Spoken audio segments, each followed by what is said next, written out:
Bueno, el domingo anterior habíamos mencionado que el símbolo que caracteriza al cristianismo es la cruz. Pero no fue así por varios siglos. Realmente en el siglo III o IV prácticamente, ¿sí? Ahí se comenzó a utilizar la cruz, porque ya dejó de ser ese símbolo de vergüenza, porque ahí eran clavados los peores malhechores. Entonces al inicio del cristianismo la cruz no fue el símbolo con que se identificaba a los cristianos. Y por eso habíamos hablado del pez. No sé si tenemos acá el pececito que vimos la semana anterior. Ok, ahí estamos, ¿no? Y justamente porque hemos iniciado este mes compartiendo un poquito, digo, hay tanto, ¿no? Compartimos un poquito respecto a la persona del Señor Jesucristo, sus aseveraciones, lo que Él dijo de sí mismo, cómo se identificó, lo que otros dijeron. Y sobre todo, hermanos y amigos queridos, lo que más anhelamos, y creo que es lo que más debe interesar, es lo que cada uno de nosotros afirmamos con respecto a Él, ¿sí? Que nuestras afirmaciones con respecto al Señor Jesucristo coincidan con lo que Él dijo de sí mismo. Creo que eso es importante, sumamente importante. Él afirmó ser el Hijo de Dios. Él afirmó ser la luz del mundo, la resurrección y la vida, el pan de vida, el buen pastor.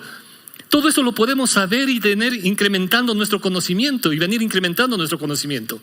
Pero ¿de qué me sirve simplemente incrementar mi conocimiento si mi vida sigue siendo la misma? Usted y yo podemos llegar a ser eruditos bíblicos, podemos llegar a ser formidables teólogos, insuperables intelectuales posiblemente, y como dice la Biblia, ¿no? El conocimiento envanece, pero es el amor el que edifica. El conocimiento envanece. Hay mucha gente envanecida de títulos y logros y todo lo demás, carentes de amor. Y eso no es lo que queremos, ¿sí?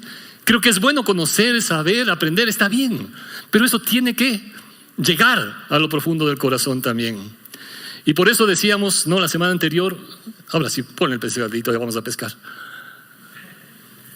No, la palabra en griego, la palabra pez en griego, tiene las letras, ¿no?, que formaban el acróstico, ¿sí? Ahí está, ¿no? Gracias. Ictis o ictus. Y básicamente cada una de esas letras significaba algo con que los cristianos se identificaban y se encontraba eso. De hecho se encuentra hasta el día de hoy en algunos sitios, ¿no?, ese símbolo de la cruz, del pez. Y ahí está, ¿puedes poner el pescadito? Es Jesús Cristo Deus huius soter, ¿no?, el Salvador. Jesús Cristo, Hijo de Dios, el Salvador. Esa era la característica, esa era la manera como se identificaban los cristianos, ¿no? Ahora creo que debemos decir también, pensando en esto, ¿los jóvenes están saliendo? ¿Sí? Perdón, mil disculpas que se me pasó a mí. Y gracias, chicos, también, qué lindo que puedan en su espacio y en un ambiente también de ir compartiendo, conociéndose en el entorno de su edad, aprendiendo de la palabra de Dios. Creo que coincidirán conmigo porque mucha gente a lo largo de la historia han afirmado ser, imagínense lo que sería esto, ¿no? Que yo para el próximo domingo, venga acá delante de ustedes, ¿sí?, y les diga, queridos hermanos, amigos, saben que esta semana tuve un sueño, tuve una revelación del Señor, ¿no? Como el apóstol Pablo decir, el Señor me llevó al tercer cielo, ¿no? Y el Señor me mostró que yo era el arcángel Gabriel. Imagínense solamente que yo venga con ese tipo de barbaridad, ¿no? El momento que yo diga esas cosas, estoy más que seguro que media iglesia se levanta y se va. ¿Sí? Se levanta y se va, ¿no? ¿Cómo es que está diciendo tal cosa? ¿Cómo es que está diciendo tal cosa? Es decir, cada uno, y a través de la historia ustedes saben perfectamente, ha habido mucha gente que ha afirmado cosas terribles. Hay gente que el día de hoy afirma ser el Mesías. Hoy. ¿Sí? Usted puede buscar en series hasta en Netflix, ¿no? Gente que de manera absurda está afirmando que es el Hijo de Dios, que es el Mesías, que es Dios inclusive. O sea, uno puede afirmar cantidad de cosas. Y hay gente que manipula a muchas personas y terminan anulando el pensamiento, anulando sus sentimientos. Y todos conocemos que se han dado muchos abusos, estafas. Inclusive, no pocos han sido guiados a atentar contra su propia vida y muchos lo han logrado. Eso está registrado. Y en nombre de Dios. Y en nombre de Dios. Hay gente que usa el nombre de Dios para su beneficio, para sus propios intereses. Y yo creo que esas personas en algún momento tendrán que rendir cuentas delante del Señor, porque el Señor dijo, ¿sí? Hay de aquellos que son tropiezo. Mejor les sería ponerse una piedra de molino al cuello y echarse a lo profundo del mar. Están siendo tropiezo espiritual para gente que está deseando conocer a Dios. Hermanos queridos, solamente Jesús, solamente el Señor Jesucristo es el Hijo de Dios. Acá nosotros no pretendemos ser dueños de la verdad, pero sí afirmamos lo que Jesús dijo. Él dijo, soy el camino, la verdad y la vida. Él dijo eso. Y hablando de cánticos y recordando algunos cánticos, recuerdo que a los niños enseñábamos, ¿no? Hay un cántico que decía, soy el camino, la verdad y la vida. ¿Se acuerdan algunos? Así dice el Señor, ¿no? Sin el camino no se va, sin la verdad no se sabe y sin la vida no se vive. Él es el camino. Él es el camino. Y no hay otro camino, según lo que dice la palabra de Dios. Entonces, yo puedo afirmar cualquier cosa y la gente afirma cantidad de cosas. Y uno tiene que filtrar todo eso para ver si se ajusta y sobre todo, si lo que estoy afirmando, hay evidencias. ¿Qué evidencias tengo para argumentar tal cosa? ¿Qué evidencias tengo para argumentar tal cosa? En el Antiguo Testamento hay un pasaje muy interesante. Dice Deuteronomio 18:22. Si el profeta, hablando de los profetas, si un profeta hablare en nombre de Dios y no se cumple lo que dijo, ni acontece, es palabra que Jehová no ha hablado. Con presunción, esa persona es un presuntuoso que está diciendo cosas en nombre de Dios. Y hemos escuchado todos, creo, ¿no? Que hay gente que dice, Dios me ha dicho. No, y a veces no le ha dicho nada. A veces es presunción. Y por eso dice acá, si hay eso y no se cumple, no tengas temor de esa persona. La versión de Dios habla hoy, dice, y si ustedes piensan, ¿cómo podremos saber que lo que se ha dicho no es la palabra del Señor? Y creo que es una pregunta muy interesante. ¿Cómo sé que lo que esa persona está diciéndome es o no es la palabra de Dios? Y luego dice acá, deben tener en cuenta esto. Si lo que el profeta ha dicho en nombre del Señor no se cumple, es señal que el Señor no lo dijo, sino que el profeta habló movido solo por orgullo. Por lo tanto, no lo tengan miedo. Y otra versión dice, este profeta habló sin respaldo de mi autoridad y no deben temerle. ¿Sí? Entonces se puede decir muchas cosas, pero ¿cuál es el respaldo que hay? Cuando uno se acerca, en la Biblia hay algunos ejemplos en este sentido, ¿no? Cuando uno se acerca en cambio a ver a la persona del Señor Jesucristo, Él no solo que dijo, sino también todo el respaldo. El Hijo de Dios podía perdonar pecados y ahí estaba, ¿sí? Y ahí estaba, cuando le criticaron inclusive a Jesús. ¿Cómo se atreve a perdonar pecados? ¿Quién se cree que es? ¿Acaso es Dios? Y Jesús les respondió y dijo, pues para que vean. Le dijo a aquel hombre paralítico, levántate y anda, ¿no? La evidencia, ¿sí? Cómo las cosas se cumplen en el Señor Jesucristo. Las profecías se han cumplido y se siguen cumpliendo respecto al Señor Jesucristo. Por eso lo que yo pienso de Jesús debe coincidir con lo que Él dice de sí mismo. ¿Estamos hasta ahí? ¿Sí? Dele un codazo al que está al lado y si de paso le despierta. Ahora, quisiéramos ver, pensando en esto, brevemente, algunos rasgos como hijo de Dios, ¿sí? Cómo la palabra de Dios describe algunos rasgos muy interesantes. Porque, en primer lugar, los hijos aprenden imitando, ¿sí? Todos los que somos aquí padres sabemos perfectamente eso. Tú puedes decir algo, pero si con tus hechos estás haciendo lo contrario, Él te va a imitar no lo que digas, sino lo que estás haciendo. Los hijos imitan lo que ven, Como hijo hacía lo que veía hacer a su padre. Fíjese en Juan capítulo 5, verso 19 en adelante. Solo leo el verso 19, ¿sí? Por tiempo, ustedes pueden revisarlo en casa. Dice: respondiendo entonces Jesús les dijo: de cierto os digo, no puede el Hijo hacer nada por sí mismo, sino lo que ve hacer al Padre. Porque todo lo que el Padre hace, también lo hace el Hijo igualmente, ¿sí? Jesús veía lo que hacía su Padre, ¿sí? Y pensando, yo digo, en toda la creación, cuántas cosas. Veía. ¿Qué es lo que están viendo nuestros hijos de nosotros como padres? ¿Qué es lo que están viendo? Que somos honestos, que somos iracundos, que expresamos amor a nuestra esposa, maltrato. ¿Qué es lo que están viendo? Porque eso van a imitar posiblemente. Aquí el Señor Jesucristo dependía de su Padre, imitaba a su Padre, lo que veía de su Padre, imitaba la manera de amar, de restaurar, también habla acá. Los padres también transmitimos lo que somos, y eso tiene que ver con carácter, ¿sí? Hay rasgos, ¿no? Y ustedes han escuchado la frasecita esta, ¿no? Igualito al taita. Igualito al taita, ¿no? Hay un pasaje en el libro de Filipenses, leo una parte acá en el verso 5, Filipenses 2, 5. Haya pues en vosotros este sentir que hubo en Cristo Jesús, ¿sí? El cual, siendo en forma de Dios, no estimó el ser igual a Dios como cosa a que aferrarse, sino que se despojó de sí mismo, tomando forma de siervo, hecho semejante a los hombres, y estando en la condición de hombre, se humilló a sí mismo, haciéndose obediente hasta la muerte y muerte de cruz, ¿sí? Esta actitud de humildad del Señor Jesucristo, siendo Dios, no se aferró, dice, a esa condición, como que Él pudo haberse aferrado a eso. A ver, un ratito. Aquí yo soy el Hijo de Dios. Yo no voy a nacer en un pesebre, pues, ¿sí? A mí no me van a tratar de esa manera.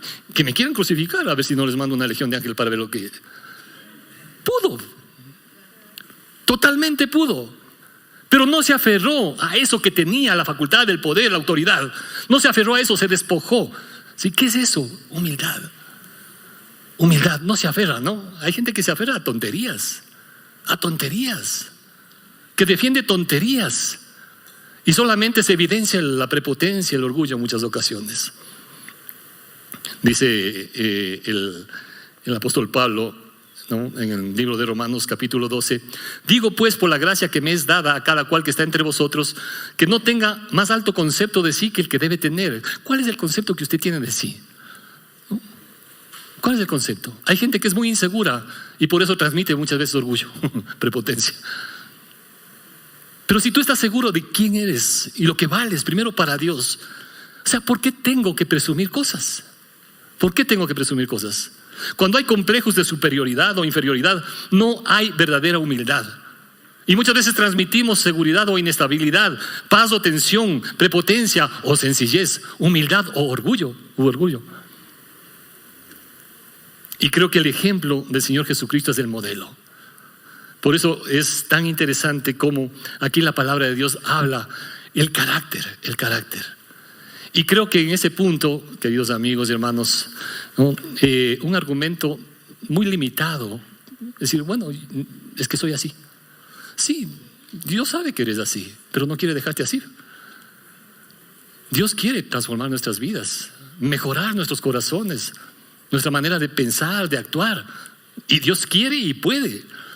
Pero obviamente también está de nuestra parte poner nuestras vidas delante de Él. Como hijo, entonces, también reflejó el carácter de su padre. Como hijo aprendió la obediencia. En el libro de Hebreos capítulo 5 es un pasaje interesante, muy interesante. Como hijo aprendió la obediencia. Y uno dice, bueno, ¿pero qué tuvo que aprender a obedecer? Si era el Hijo de Dios. Sí. Y aún también en el plano humano, porque Jesús fue 100% Dios y 100% hombre. No 50-50. Fue un hombre. Nació un bebé, tal cual, criado por la bendita Virgen María. A los 12 años tuvo su etapa de adolescencia que desapareció, ¿no? Como alguna vez decíamos en una reunión de padres, ¿cuántos quisieran que su hijo se parezca al Señor Jesucristo en la adolescencia? Amén. Sí, qué lindo, claro, ¿no? Pero desapareció 3 días y no les avisó. Bueno, no se fue a hacer cosas indebidas, ¿no? Claro. Pero tuvo su etapa, pero luego dice también que estaba sujeto a sus padres, ¿sí? Obediente a sus padres terrenales. Y dice aquí el libro de Hebreos capítulo 5, versos 7 y 8. Y Cristo, fíjense, en los días de su carne, obviamente, sí, en los días de su carne, ofreciendo ruegos y súplicas, con gran clamor y lágrimas, al que le podía librar de la muerte, fue oído a causa de su temor reverente. ¿Sí? Y esta es una referencia de alguna manera a ese momento más crítico, bueno, a toda la vida del Señor, pero en su momento más crítico, cuando Él está orando a su Padre, ¿no? Ahí en Getsemaní, y dice que era tal angustia hasta la muerte, dice la Biblia, que sudaba como gotas de sangre. Y la oración de Jesús y describe aquí, clamor y lágrimas al que lo podía. ¿Dios podía librarle en ese momento? Claro que podía librarle de la muerte. Al que le podía librar de la muerte, ¿sí? Dice, fue oído a causa de su temor reverente. Es decir, ¿no? Cuando Jesús estaba orando, decir, Señor, si es posible, pasa de mí esta copa, pero no se haga mi voluntad, sino la tuya. ¿Sí? Esa era la oración del Señor Jesucristo. Esa era la oración. Yo no quisiera estar aquí y tener que enfrentar esto. Y déjeme decir en paréntesis una cosita. A Jesús no es que le aterraba mayormente el tener que experimentar la muerte física, sabiendo que le iban a maltratar como un vulgar delincuente de una manera terrible, como era el castigo romano. Sí, a cualquiera le podría entrar un temor impresionante por todo eso. Pero él no solamente pensaba que iba a venir eso, sino que en ese momento que él llegaba a la cruz, dice, por nosotros se hizo pecado. En ese momento iba a tomar los pecados suyos y los míos. La carga moral, la carga espiritual que Jesús estaba llevando en ese momento, no nos alcanzamos a imaginar. Si solo nosotros, siendo sinceros, cuando usted ha hecho algo malo, ¿su conciencia le acusa o no le acusa? ¿O le hace sentir mal? Aunque algunos también dicen, bueno, la Biblia dice más bien, hay conciencias cauterizadas. Como yo digo, una cosa es ampolla y otra cosa es callo. Sí, y algunos tienen la conciencia hecho callo. Lo que hagan, no. Pero cuando hay cosas que Dios te hace ver, dice, ya tu corazón se siente mal, se siente intranquilo, por una cosa que de pronto has hecho mal. Por una cosa que has hecho mal. Podemos imaginar al Hijo de Dios que sin pecado, por nosotros se hizo pecado, llevando todos nuestros pecados, y tener que pensar en eso, que eso iba a enfrentar en esa cruz, esa agonía. Podemos imaginarnos entonces en ese sentido un poquito, cuando dice acá, ¿sí? Al que lo podía librar de la muerte, fue oído a causa de su temor reverente. Y que fue oído no significa que Dios le dijo, está bien, mijito, no vas a morir. No. Fue oído, sí fue escuchado. Muchas veces nosotros clamamos a Dios, lloramos a Dios, pedimos a Dios para que nos haga un milagrito, ¿sí? O que las cosas se hagan como nosotros queremos. Y si Dios no nos contesta, ¿qué terminamos? Resentidos con Él. Resentidos con Él. ¿Sí? Y él hubiese podido terminar acá súper resentido con su papá. Pero dice, fue oído a causa de su temor reverente. Y aunque era hijo, por lo que padeció, aprendió la obediencia. La obediencia se aprende. La obediencia se aprende. Y en todo lado, hermanos queridos. ¿Sí? En todo lado. Es tan interesante porque los hijos aprendemos a obedecer en casa, en la escuela, ¿no? En el colegio, ¿sí? Después también nos toca ir aprendiendo, no obediencia ciega, porque hay cosas que uno debe poner un alto, como los apóstoles también pusieron un alto cuando en algún instante les prohibieron que hablen en el nombre del Señor Jesucristo, por ejemplo. Ustedes leen ahí el libro de Hechos, ¿no? Y les atemorizaron, les amenazaron, ¿no? Diciéndoles, no hablen más en ese nombre, en el nombre de Jesús. ¿Cuál fue la respuesta de los apóstoles? Juzgad si es justo obedecer a Dios antes que a los hombres. ¿A quién voy a obedecer? A Dios. Si mi marido, si mi papá, si la autoridad que sea me pide algo que está contrario a los principios que Dios dice, no tengo por qué obedecer.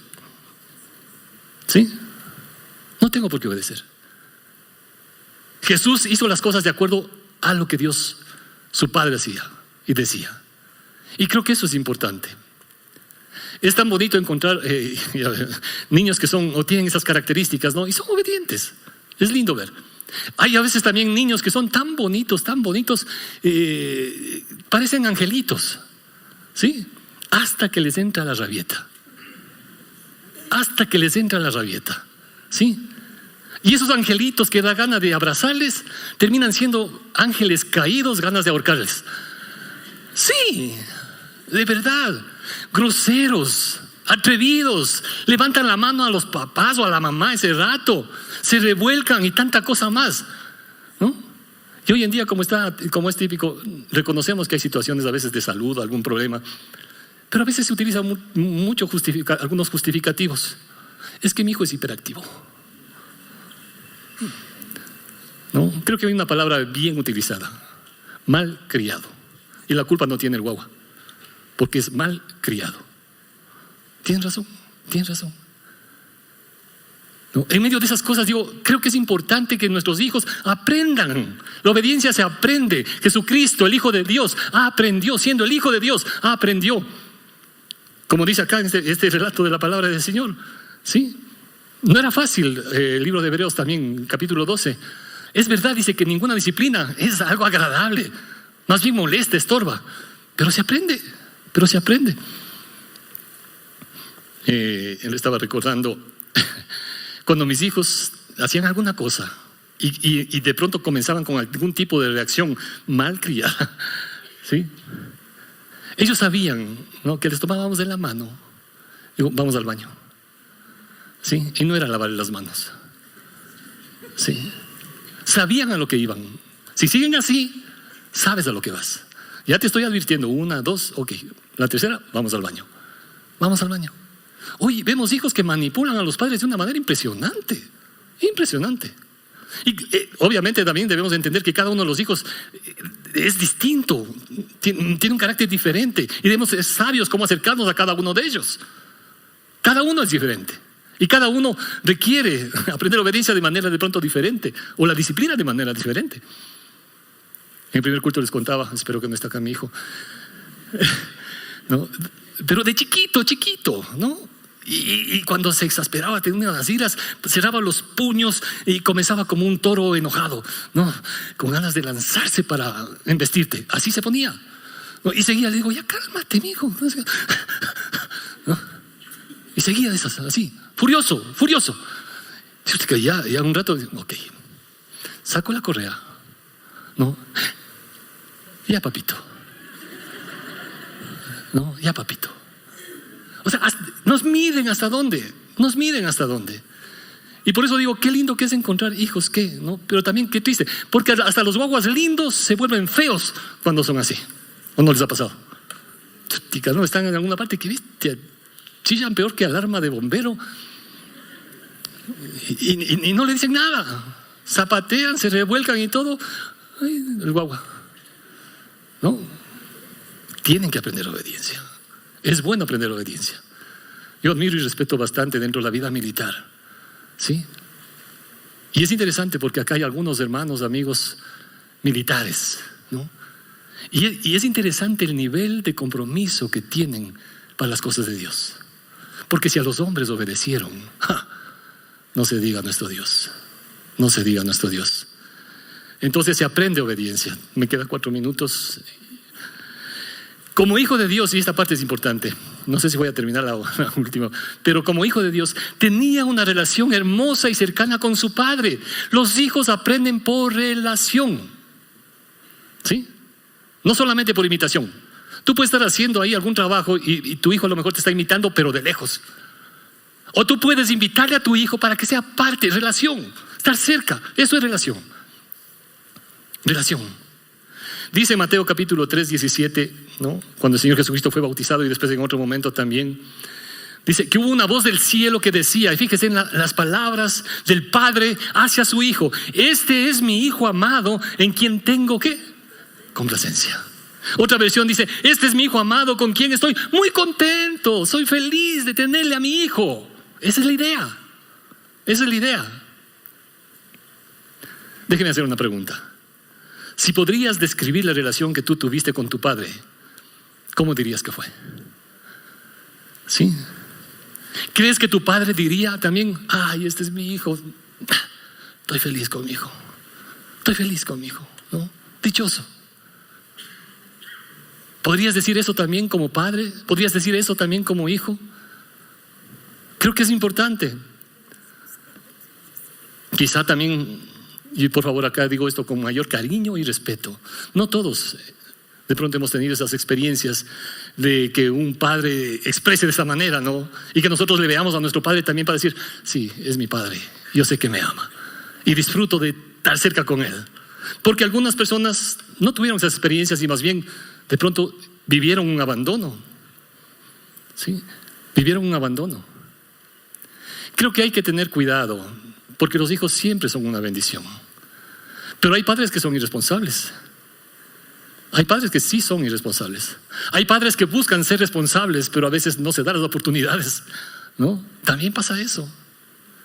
Pero acá estamos viendo, ¿sí?, cómo el Señor, Dios Padre dice, este es mi hijo, con él estoy feliz, estoy contento. Estoy orgulloso de mi hijo. Estoy orgulloso de mi padre. ¿Cuál es la relación que ha existido? ¿Cuál es la relación? Miren, nunca es tarde para restablecer relaciones. Nosotros somos expertos, como digo, en levantar murallas, barreras. ¿Sí? Dios quiere que tendamos puentes. ¿Sí? Dios quiere que tendamos puentes. Y hay padres, y hace unos domingos atrás que orábamos, me di cuenta que hay mucho dolor a consecuencia de esto. Padres ausentes. Padres ausentes. Ahora dice la Biblia en Salmo 27:10, aunque mi padre y mi madre me dejaran, con todo el Señor, ¿sí?, me recogerá. Si te abandonó tu papá, si te abandonó tu mamá, si te abandonaron tus hijos, porque hoy en día también se da eso, ¿no? Si te abandonaron tus hijos, ¿sí?, o quien quiera que sea, Dios nunca te va a abandonar. Amén. Dios nunca te va a abandonar. Entonces vemos acá estos aspectos de Jesús como hijo. Imitó a su padre, reflejó su carácter, obedeció a su padre, disfrutó con su padre. ¿Disfrutas? Y qué lindo que es poder disfrutar con nuestros hijos y que nuestros hijos disfruten con nosotros. O más bien buscan, hay etapas y hay momentos, ¿no? También hay que ser sincero. Porque hay etapas que no quieren, que bestialidad, solamente estar metidos, encerrados en el cuarto y no salen para nada. Sí hay esas etapas, pero eso no significa que no debas intentar y seguir tendiendo puentes, ¿sí?, con ellos. Y el último minuto, solamente voy a pensando en el Hijo de Dios, pero también si Jesús es el Salvador, ¿sí? ¿Salvador de qué? ¿Salvador de qué? Y la otra pregunta fundamental, de manera más personal, ¿sí? ¿Realmente yo necesito un Salvador? ¿Necesito realmente un Salvador? Y quiero rapidito, ¿sí me dan 2 minutos? Gracias. ¿Sí? En primer lugar, salvarnos de esa autoconfianza, pretendiendo que a través de eso, ¿sí?, voy a lograr acceder a estar con Dios. Fíjense, hay un pasaje aquí en Lucas capítulo 18, no voy a leer todo el pasaje. Lucas 18, verso 9 al 14, dice: a unos que confiaban en sí mismos como justos, se creían buena gente, se creían buenas personas, así se creían. Y Jesús les dice a ellos, ¿no?, a unos que confiaban en sí mismos y menospreciaban, claro, porque soy tan buena gente, tan buena persona, comienzo a menospreciar a otros. A esos, dijo también esta parábola, y les pone de ejemplo, dice: 2 hombres fueron al templo a orar. El que era fariseo y que decía eso, o que confiaba en sí mismo, dice, puesto de pie, oraba consigo mismo. Aunque se dirigía a Dios, Dios, te doy gracias porque no soy como este otro. Sí, aunque se dirigía a Dios, la oración no era a Dios, era consigo mismo. Esa autoconfianza que te pretende acercarte a Dios, pero solamente estás confiando en ti mismo. Otra versión dice acá: algunos que tenían mucha confianza en su propia rectitud despreciaban a los demás. Otros que estaban seguros de sí mismos por considerarse justo despreciaban a los demás. Él vino a salvarnos de eso. Salvarnos también de esa naturaleza pecaminosa que nos inclina al pecado y obrar contraria a la voluntad de Dios. El apóstol Pablo Antes de ser el apóstol Pablo, ustedes saben, perseguidor de la iglesia, creía que estaba haciendo las cosas correctas. Pero cuando tiene ese encuentro con Dios, se da cuenta de lo que está haciendo. Y luego va a decir en el libro de Romanos capítulo 7, 14, ¿sí? Miserable de mí, ¿quién me librará de este cuerpo de muerte? El bien que quiero hacer, no hago. Y el mal que no quiero hacer, termino haciendo eso. ¿Sí? ¿Cuánta gente está luchando a decir no, y hace promesas? No, te prometo que esta es la última vez que hago esto. Te prometo. Y no cambian y no va a cambiar. Lamentablemente, porque es parte de esa naturaleza caída pecaminosa, y Jesús vino para salvarnos y quitarnos de esa naturaleza pecaminosa. No es mejorar simplemente. La Biblia no habla de una mejora, la Biblia habla de un nacer de nuevo, y que la naturaleza de Cristo vivo y resucitado obre en nuestras vidas. De eso se trata. Entonces el Señor vino para salvarnos de esa naturaleza que nos inclina permanentemente al pecado. Salvarnos también del pecado y de la muerte. Romanos capítulo 6, 23. La paga del pecado, las consecuencias del pecado, lamentablemente, es la muerte. Dios no es que se inventó la muerte. Ese nunca fue el plan de Dios. Nunca fue el plan de Dios. La muerte entró justamente por la desobediencia. Y porque el ser humano decidió escuchar otra voz. Y a veces escuchamos otras voces antes que la voz de Dios. La paga del pecado es muerte, pero la dádiva de Dios, ¿cuál es la dádiva de Dios? El Señor Jesucristo. La dádiva de Dios es vida eterna en Cristo Jesús, Señor nuestro. Romanos 5:8. Mas Dios muestra su amor para con nosotros en que, a pesar de ser pecadores, Cristo murió por nosotros. Verso 10. Porque si siendo enemigos fuimos reconciliados con Dios, siendo enemigos, ¿sí? El vivir en este mundo bajo esa naturaleza pecaminosa solamente te constituye en eso, un enemigo de Dios. Y siendo enemigos, dice, fuimos reconciliados con Dios por la muerte de su Hijo. No hay otra forma de ser reconciliados con Dios. Podrás hacer malabares religiosos o lo que quieras. Podrás irte de rodillas de aquí a la mitad del mundo, ¿no? Cargar la cruz más pesada que se te ocurra, ¿sí? Envolver alambre de púas y darte sobre las espaldas. Lo que quiera podrás hacer. Como dice aquí la palabra de Dios, no, todas esas cosas no te van a reconciliar con Dios. Lo único que te reconcilia con Dios es la muerte de su Hijo. Y por eso dice acá, entonces mucho más, estando reconciliados, seremos salvos por la vida de Él, no por lo que tú y yo hagamos. Somos reconciliados porque lo que Él ya hizo por nosotros. Romanos 6. Sabiendo esto, que nuestro viejo hombre fue crucificado juntamente con Él. Sí, ese viejo, esa naturaleza crucificada con Él, para que el cuerpo de pecado sea destruido, a fin de que no sirvamos más al pecado, porque el que ha muerto ha sido justificado del pecado. Y si morimos con Cristo, creemos que también viviremos con Él. Y dice el verso 9, sabiendo que Cristo, habiendo resucitado de los muertos, y estamos celebrando hoy eso, ya no muere, y la muerte no se enseñorea más de Él. La muerte se ha enseñoreado de todos. Sí, de todos. Todos hemos perdido seres queridos. Algún momento la muerte se va a enseñorear de nosotros también, si es que el Señor no viene antes, como dice la Biblia. Porque si el Señor viene antes, dice, los muertos en Cristo resucitarán primero, y luego nosotros, los que hayamos quedado, seremos transformados también para recibir al Señor. Pero todos también estamos, como dice acá la palabra del Señor, expuestos a la muerte. Pero el Señor Jesucristo sí murió, pero ya no muere más. Ya no muere más. ¿Sí? Muchos resucitaron. En el Antiguo Testamento, en el Nuevo Testamento, Jesús resucitó a varias personas, pero volvieron a morir. Cuando habla del Señor Jesucristo es, sí, murió, pero resucitó, y la muerte ya nunca más se va a enseñorear. Nunca más. Y por último, Jesús vino para salvarnos de Satanás y de la condenación eterna. Dice Hebreos capítulo 2, versos 14 y 15. Así que, por cuanto los hijos participaron de carne y sangre, Él también participó de lo mismo. ¿Sí? Fue un hombre, una persona normal en ese sentido. Comió, tuvo sueño, tuvo hambre, se cansó, buscaba estar aparte. ¿Sí? Yo creo que se reía, compartía con los suyos.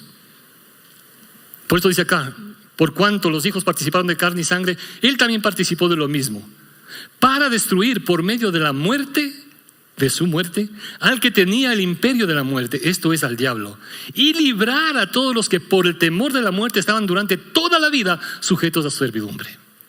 Dios no quiere que vivamos atemorizados cuando nos llegue el día, ¿sí? Y si en algún momento tenemos que pasar la presencia de Dios, saber que Jesús ya venció la muerte y tenemos entrada, ¿sí?, por su gracia y su misericordia. Colosenses 2, dice el verso 13, nada más leo: y a vosotros, estando muertos en pecado y en la incircuncisión de vuestra carne, os dio vida juntamente con él, perdonándoos todos los pecados, subraye todos. Y aquí una cosa interesante: anulando el acta de los decretos que había contra nosotros, que nos era contraria, quitándola de en medio y clavándola en la cruz, despojando a los principados y a las potestades, los exhibió públicamente, triunfando sobre ellos en la cruz. La Biblia habla de Satanás como el acusador, y está hablando aquí anulando el acta. Miren, todos sabemos lo que es un acta, ¿no? Cuando nosotros tenemos las reuniones con el equipo de diáconos, normalmente se levanta un acta para saber qué cosas se han tratado. Pues ustedes saben lo que es. Y la siguiente reunión, no, dice, ok, primero revisión del acta anterior. Y en el acta están todas las cosas que se trataron. ¿Sabe que usted y yo tenemos un acta que Dios toma y dice, Luchito, veamos qué dice, ¿no? Pero Luchito, sí, se cree buena persona, pero también tiene esto otro, pues. Aquí está el acta. Es más, Satanás lo que hace es eso, ¿no? Aquí está Luchito, no dice que es tu hijo. Ve, aquí está, todas las cosas que ha hecho Lucho. Es un acta que nos es contraria. Y lo que hizo el Señor Jesucristo es tomó esa acta que nos era contraria y clavó en la cruz.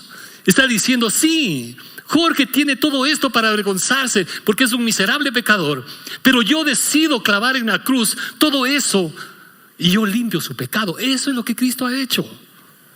¿Estamos claros ahí?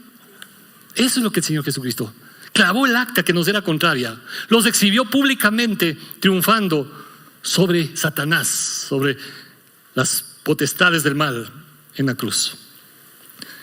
Y por último, Apocalipsis dice: vi a los muertos, grandes y pequeños, de pie ante Dios, y los libros fueron abiertos, y otro libro fue abierto, el cual es el libro de la vida. Y fueron juzgados los muertos por las cosas que estaban escritas en los libros según sus obras. Y el mar entregó los muertos que había en él, y la muerte y el Hades entregaron los muertos que había en ellos, y fueron juzgados cada uno según sus obras. Y la muerte y el Hades fueron lanzados al lago de fuego. Esta es la muerte segunda. La Biblia habla de dos muertes: la muerte física, pero también va a haber una muerte espiritual, ¿sí? Esta es la muerte segunda. Y el que no se halló inscrito en el libro de la vida fue lanzado al lago de fuego. ¿Para qué vino Jesús el Salvador? ¿Sí? Para que nuestros nombres, por la fe puesta en el Señor Jesucristo, nuestros nombres estén inscritos en el libro de la vida. Tal cual usted cuando nació, sus papitos le registraron en el registro civil, y si usted necesita un certificado, va y pide en el registro civil porque su nombre está inscrito. Pero ¿qué garantía tienes de que tu nombre está inscrito en el libro de la vida? Sí. La palabra de Dios habla sobre eso. Por eso Jesús le dijo a Nicodemo: si no naces de nuevo, no puedes ver el reino de los cielos. El Hijo del Hombre vino a buscar y a salvar lo que se había perdido. Claro, si alguna persona dice: yo no necesito Salvador porque yo no estoy perdido, ok, Dios respeta esa decisión. Pero si alguien con todo el corazón y con humildad reconoce que necesita de Salvador, que no puede esa autoconfianza, ¿sí?, hacerle llegar a la presencia de Dios, hacerle merecer el cielo, porque no se trata de confiar en uno mismo, se trata de confiar en aquel que dio su vida por ti. Él pagó por tus pecados, Él exhibió, Él triunfó sobre Satanás, sobre la muerte, para darte y darnos vida eterna. Dice la palabra de Dios: con el corazón se cree, con los labios se confiesa. ¿Crees que Jesús es tu Señor y tu Salvador? Si lo has hecho, dale gracias. Pero quizás si no lo has hecho, y a lo mejor estás luchando en este punto, ¿sí?, no tienes que creerme a mí, por favor. Pero te animo para que consideres que lo que tú estás pensando y creyendo se alinee con lo que dice y afirma el Señor y su palabra. Pero si el Señor te está confirmando algo y sabes y sientes la necesidad de rendir tu vida a Cristo, quiero invitarles a todos que hagamos una oración, ¿sí? Podemos inclinar ahí nuestro rostro delante de la presencia del Señor. Y tómate un momentico para agradecer por todo lo que Él hizo. Él es el Hijo de Dios. Disfruta de esa relación con tu Padre eterno, tu Padre celestial. Disfruta. Nadie te ama como Él te ama. Y aunque hayas experimentado abandono, lo que sea, Él nunca te va a dejar. Permite que Él venga a tu corazón y sane de pronto esas heridas. Restaure ese corazón. Restaure ese corazón. Él es el Hijo de Dios. Pero Él es también tu Salvador. Tu Salvador. Él fue a esa cruz a experimentar vergüenza y dolor para darnos libertad, para darnos perdón. Si tú ya has abierto tu corazón a Cristo, dale gracias por lo que Él hizo por ti. Pero si quizá en esta mañana sabes que el Señor está inquietando tu corazón y por fe simplemente te acercas para decirle: Señor, no quiero confiar en mí, en todo lo que yo pueda hacer para salvarme. Decido en este día confiar únicamente en todo lo que tú hiciste por mí al morir en esa cruz por mis pecados. Señor, entrego mi corazón a ti. Déjame decirte, mientras estamos orando todos, Él no se avergonzó de ir a la cruz por ti. No se avergonzó. Pasó vergüenza, pero no se avergonzó nunca de ti. ¿Te avergonzarías de ponerte de pie para decirle: Señor, aquí está mi vida? Te entrego mi corazón. Te entrego mi corazón. Padre, gracias por las personas que en esta mañana, puestos de pie, deciden confesarte a ti como su Señor, su Salvador. Gracias por el amor, Señor y Dios, que tú derramas sobre sus vidas. Confirma con tu Santo Espíritu, Señor, lo que en sus corazones ellos han creído. Y permite que sus vidas sigan creciendo en tus caminos, fortaleciendo su corazón, sus pensamientos, esta nueva naturaleza que tú les das en Cristo Jesús. Porque tuya es la victoria, porque tú vives, Señor. En tu nombre, gracias, Señor, por lo que tú has hecho, haces y seguirás haciendo en sus vidas. Amén. Amén. Que el Señor nos bendiga a todos. Si te gustó esta prédica, te invitamos a que le des like, te suscribas a nuestro canal y actives la campanita para recibir notificaciones cuando subamos un video nuevo. Además, encuentra tu prédica favorita en Spotify, Google y Apple Podcasts.